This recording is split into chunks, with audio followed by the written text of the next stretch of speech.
सो good morning dear students. आज हम कर रहे हैं आपका लास्ट क्वेश्चन है इस एक्सरसाइज का 8.1 का।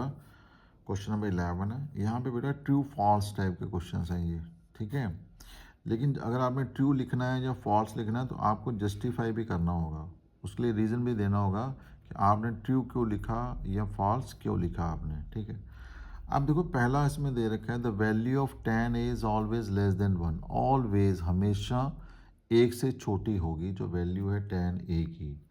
अब देखो, अब अगर हम मैं ऐसे ले लेता हूँ, है ये फॉल्स है, this is false, this is false, ठीक है। इसका रीज़न क्या है, देखो अगर यहाँ पे ऐसे होता the value of 10 can be less than 1, तो हाँ फिर हम कहते हैं कि भाई ये ट्रू हो सकता है, ठीक है। क्यों? क्योंकि हमारे पास क्या होता है 10 इज इक्वल टू क्या होता है 0 डिग्री, ठीक है जी।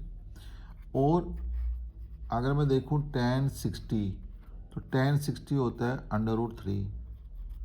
√3 की वैल्यू कितनी होती है 1.732, जो कि एक से बड़ा होता है, ठीक है। अगर मैं देखूँ ज़ीरो, तो ज़ीरो एक से छोटा है और ये वाली वैल्यू जो है वो एक से बड़ी है, ठीक है जी। अब ये जो वर्ड्स ने डाल दिए ना ऑलवेज, बस ये गड़बड़ कर रहे हैं यहाँ पे। अगर ऑलवेज नहीं होता तो 10 की वैल्यू लेस देन 1 है तो ट्रू है, ठीक है जी। 10 की वैल्यू अगर सिंपल लिखता 10 की value can be greater than 1 तो वो भी ट्रू है। लेकिन उसने जब ऑलवेज लिख दिया कि हमेशा जो 10 की वैल्यू है वो एक से छोटी होगी, तो वो गलत है। हमेशा नहीं हो सकती, क्योंकि 10 की वैल्यू बेटा इस केस में कितनी है, एक से ज़्यादा है, और इस केस में एक से कम है, ठीक है। अब जो सेकंड पार्ट उसने पूछा हुआ है, what is second part, second part में लिखा हुआ उसने sec a is equal to 12/5, sec a is equal to that is 12/5 for some value of angle a, for some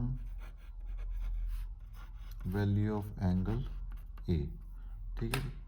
अब देखो बेटा ये जो sec है आपके पास, sec को अगर हम देखें यहाँ पे तो ये था हमारे पास sec, तो sec की क्या आ जाएगा हाइपो अपॉन बेस, ठीक है जी। तो as sec a is equal to क्या आ जाएगा हाइपो अपॉन बेस, ठीक है। अब आपको पता है कि किसी भी राइट ट्राइंगल के अंदर जो हाइपो होता है वो सबसे बड़ी साइड होती है, ठीक है। हाइपो बेस से भी बड़ा होगा और हाइपो परपेंडिकुलर से भी बड़ा होगा यहाँ पे, ठीक है। देखो यहाँ पे हाइपो जो है वो बेस से हमेशा क्या होता है बड़ा होता है। इसका मतलब क्या हो जाएगा कि हाइपो अपॉन बेस, अगर मैं इसको नीचे ले आऊँ तो ग्रेटर देन क्या आ जाएगा 1, ठीक है। अब 12/5 तो 1 से बड़ा ही है। इसका मतलब ये हुआ कि सेक ए जो है वो 12/5 हो सकता है, क्योंकि सेक की वैल्यू जो है वो एक से ज़्यादा हो सकती है। तो इस केस में इसका आंसर क्या रहेगा ट्रू। तो ये आप छोटा सा नीचे जस्टिफिकेशन भी दे सकते हो। नो थर्ड पार्ट है आपके पास, थर्ड पार्ट क्या आपके पास है,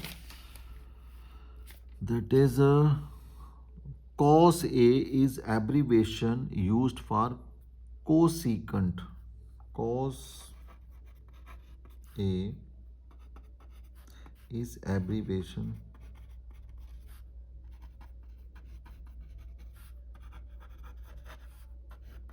used for cosecant of angle A, ठीक है जी, cosecant of angle A। अब देखो आपको मैंने बताया था स्टार्टिंग में, जब इंट्रोडक्शन वीडियो मैंने बताई थी कि ये तो है ही फॉल्स है, दिस इज फॉल्स। सो जो cos A है आपके पास, ठीक है, जो cos A की जो एब्रीवेशन है वो किसके लिए है, cos A is equal to क्या होता है cosine, cosine of angle A, ठीक है जी। जो cos A है इसकी एब्रीवेशन क्या है कोसाइन ऑफ एंगल A है, ना कि cosecant of angle A। Cosecant जो होती है वो कोसेक की एब्रीवेशन होती है, ठीक है जी। तो इसलिए ये आपके पास क्या रहेगा गलत रहेगा, ठीक है। नंबर 4 आपके पास है that is cot A is product of cot A is product of cot and A. ठीक है, कहने का मतलब ये है कि ये ऐसे कह रहा है कि cot A is equal to cot into A. तो ये भी बेटा क्या है, this is false, this is false, ये भी गलत स्टेटमेंट है। ठीक है, तो सही क्या है, जो cot A है, cot A क्या होता है, that is cotangent of angle A है। ठीक है, cot A को आप ऐसे ले सकते हो, cot A को आप ऐसे नहीं ले सकते हो, तो इसलिए ये आपके पास क्या रहेगा, फॉल्स रहेगा। ठीक है, नो फिफ्थ आपके पास क्या है,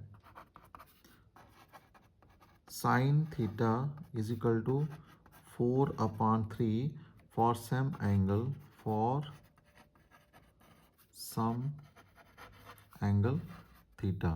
ठीक है, अब देखो जो साइन थीटा है, साइन किसके बराबर होगा, परपेंडिकुलर अपॉन हाइपो। ठीक है जी, साइन थीटा क्या हो गया, परपेंडिकुलर अपॉन हाइपो। तो आपको मैंने बताया हुआ है कि हाइपो जो है वो सबसे बड़ी साइड है, इसका मतलब परपेंडिकुलर जो होगा वो हाइपो से छोटा होगा। ठीक है जी, तो as perpendicular is less than hypo, इसका मतलब क्या हो जाएगा, therefore p by h is less than 1। ठीक है जी, इसका मतलब ये होगा कि साइन थीटा की जो भी वैल्यू आएगी वो एक तो हो सकती है, लेकिन एक से छोटी ही होगी। अब देखो 4/3, तो 4/3 को अगर मैं डिवाइड करूँगा तो 4/3 तो एक से ज़्यादा ही आएगा ना। 4/3 को डिवाइड करो, 3 1 3, तो ये 1 आ गया, तो पॉइंट लग जाएगा 0, तो 3 3 9, तो this value is greater than 1। ठीक है, इट, और यहाँ पे क्या है, साइन की वैल्यू जो है वो एक या एक से क्या होनी चाहिए, छोटी होनी चाहिए। तो इसलिए ये वाली जो स्टेटमेंट है ये भी क्या रहेगी आपकी, फॉल्स रहेगी, दिस इज आल्सो फॉल्स। ठीक है, तो ये बेटा आपके पास क्वेश्चन नंबर था 11 of exercise 8.1। So this is all about your exercise 8.1 of chapter A, introduction to trigonometry.